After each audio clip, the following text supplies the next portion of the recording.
Breaking news చూస్తున్నాం. America Iran మధ్య యుద్ధ మేఘాలు కీలక మలుపు తిరిగాయి. ఇరాన్పై యుద్ధం త్వరలోనే ముగుస్తుందని అమెరికా అధ్యక్షుడు డొనాల్డ్ ట్రంప్ సంచలన ప్రకటన చేశారు.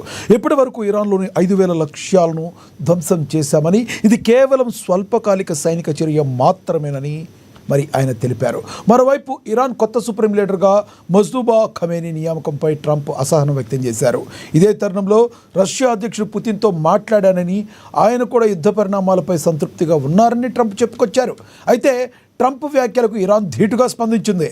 10 ఏళ్లైనా యుద్ధం చేయడానికి తాము సిద్ధమని, అమెరికా అలసిపోతుందేమో కానీ తాము మాత్రం అలసిపోమని ఇరాన్ మిలిటరీ జనరల్ ఇబ్రహీం జబ్బారీ సవాల్ విసిరారు.